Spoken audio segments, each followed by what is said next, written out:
Hello again and welcome to another fun-filled episode of The Burglar Report. I'm your daredevil host, Dave Steppenwolf. And for today's topic, we're going to go with health. A lot of political news still going on. Trump train's still rolling ahead, still got a chance, but we're not going to talk about that today. I don't consider myself a polymath, but perhaps a jack of all trades. My brain doesn't quite shut off, so I have a lot of topics of interest. So I think today we're going to just quickly gloss over some basic health topics. Advice, maybe. Not maybe advice, I don't know. I'm not a medical doctor. Stuff I'm into, or I like, or maybe just stuff I know, or I don't know. I don't know. In any case, like and subscribe. But, alright, so where to begin? Let's start with food. Very important, for obvious reasons, to control what you put in your body. I mean, we could talk about organic food, but that's not really big news anymore. It's kind of very mainstream, but also, I guess, very important to understand the difference between organic and non-organic, which is not a whole lot. Nutrition-wise, they're pretty much the same. I'll come back to that. But what you're not getting with organic food versus non-organic is the pesticides. Organic food still uses pesticides, but they use, like a big one is neem oil. It comes from a neem tree or something. And it affects the bug's central nervous system. Probably definitely not healthy for human consumption. But it's not like the mainstream synthetic pesticides like Roundup. You know, you get all the glyphosates, you get all the carcinogens, cancer cars and stuff. You got the stuff that messes with your hormones. You don't want that, and that stuff is thick.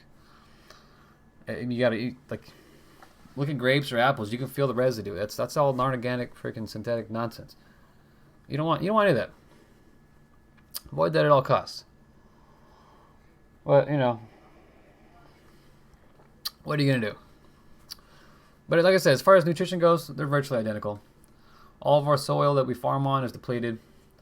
All of our farming practices are terrible. You got big agriculture. Want the most bang for the buck, and it's not healthy. Not healthy for the soil, not healthy for the environment. I mean, so many, not to get off topic here, but so many vegans or vegetarians get upset about killing animals. You know how many animals we kill with big agriculture? How many animals are displaced by these 10,000 acre crop freaking crops of corn and soy and wheat? You know how many animals get chewed up in the combines? A baby deer doesn't walk for a couple days. You got some fresh baby deer on the ground, combines coming through, rabbits, gophers, whatever, they're getting chewed up. So you got a lot of death there. But I think the wildlife displacement is the worst. It's unnatural to have these huge monocrop. I don't really know what else to call it. It's no bueno. Anyway, but yeah, our agriculture system is terrible. Ancient cultures would all practice, rotating crops. Giving back to earth. You gotta burn down crops every 7 to 10 years, depending on what ancient culture you studied or what their practice was. Minerals get back in the soil, tear up a new area, come back to that plot of land within a couple years. Let the soil rest, let new bacteria grow. We don't do any of that. I mean, we didn't. Was it back in the beginning of the Great Depression? Was the Dust Bowl? Our farming practices was worse back then. And we freaking all the dust. I mean, it was called the Dust Bowl because winds came in and blew the soil away. Crops died. Crops failed. It was terrible. But we're not too far off of that. We probably on track for disaster once again. And we have quite the population. What else can we talk about? Exercise is always important. I do some basic body weight exercises. I'm pretty. You can see that? See that? Hell yeah, that's solid. I'll tell you, my wife knows. But you definitely want to get your limbic system, which is your fluid system in your body going. Get the heart pumping, get the cardio going. That's all basic stuff. Everybody knows that. Weight training is important. You want to build bone density if you can. Get some like I do body weights, push-ups, pull-ups. some basic squats, but you want that pressure on the bone. You want to keep that bone, keep it going, keep it interactive, stimulate the growth of the bone, stimulate bone. Bones will get denser, they'll get stronger. That's what you want.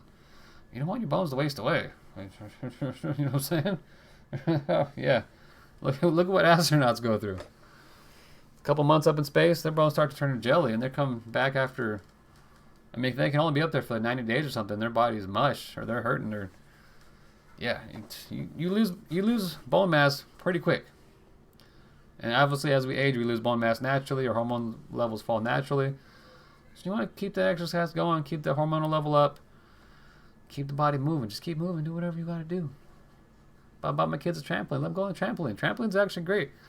Work almost every muscle in the body. Jump on that for 15 minutes. Go for a quick run, jog, do something. Get off your butt. Don't be sitting here watching weird guys in ski masks making YouTube videos. Yeah, who does that?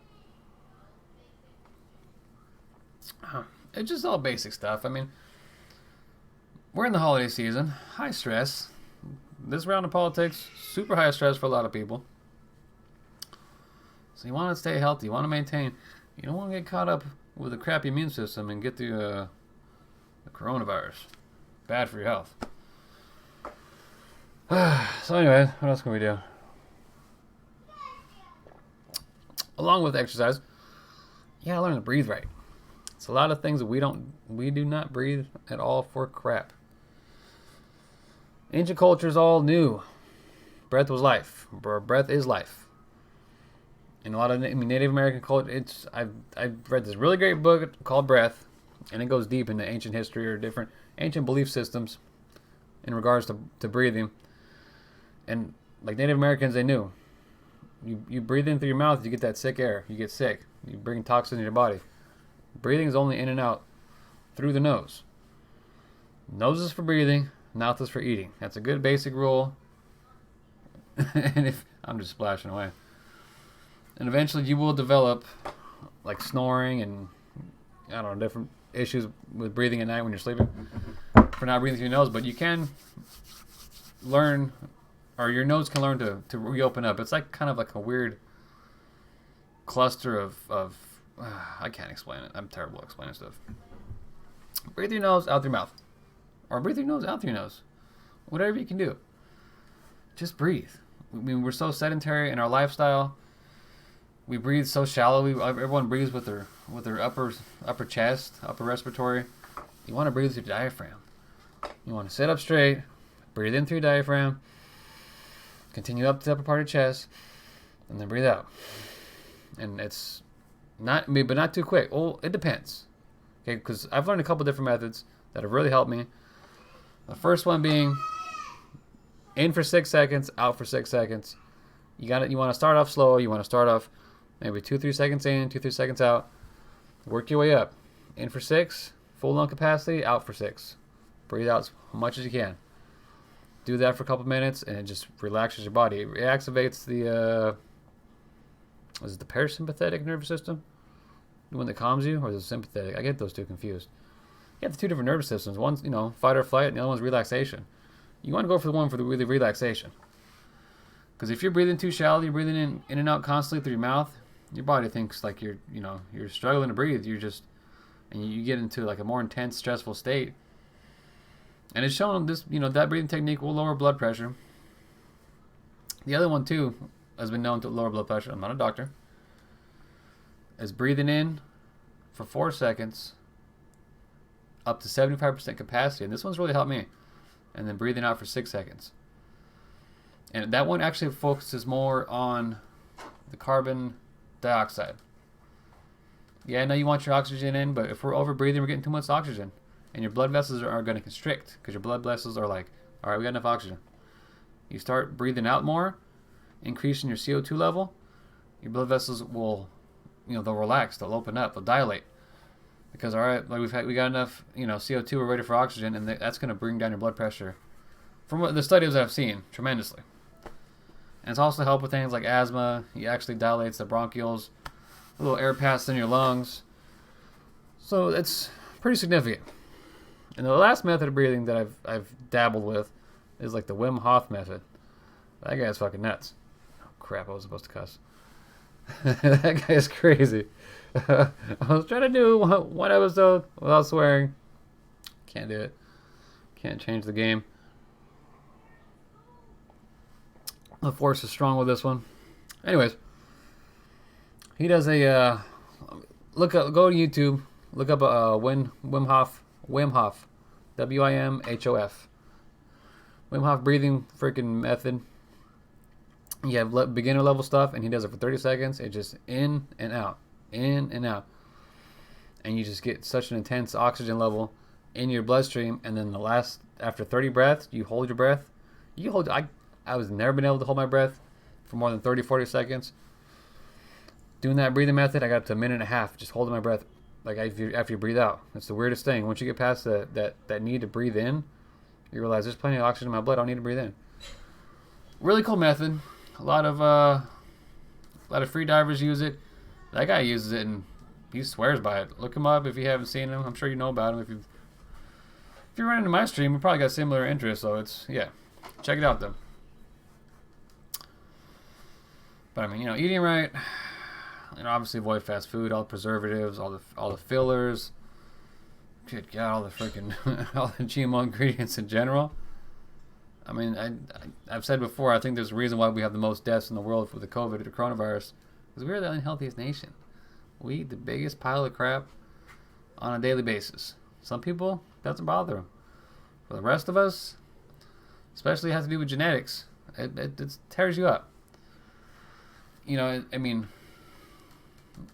for instance, they say a lot of the coronavirus is tearing through minorities at a higher rate than say whites. Well, I mean, if you can, in my idea, my theory is if you look at the genetic history of minorities, say Hispanics or blacks, where do they come from? They come from these tribes that are more recent than, say, European settlements. And they didn't eat a high sugar diet. They didn't eat a high carb diet. They ate, very modestly. And to have all these pastries and all this high carb nonsense, it's like you spikes your blood sugar, and we weren't genetically evolved for that, as opposed to Europeans have had pies and pastries the past 500 years, and 500 years ago, maybe my Mexican people were still in Mexico as Native Americans or Aztecs or whatever, and they weren't eating all that. They had some corn and meat and definitely didn't have bread and all that. But I don't know. That's one idea. So it's, Hispanics are more prone to diabetes, and as are blacks, and it could be because of genetic ancestry. Not necessarily because we're poor eating bad stuff, but that definitely is a big part of it. So eat healthy, get some exercise, try some breathing techniques. That it change your life, I'm telling you. Big part of meditation is the breathing, and gotta de-stress. Can't get caught up, and if you have a higher power, pray. That's big. That's actually a big part of meditation with the breathing. The length of certain prayers has coincided with the 6 seconds in, 6 seconds out in a lot of different cultures. It's weird how they hit that sweet spot, but it's a thing. Look into what I've said, and I will see you tomorrow. Hopefully the advice or little tidbits of knowledge helped you. We'll get into subjects in depth later on, but I just want to switch it up today.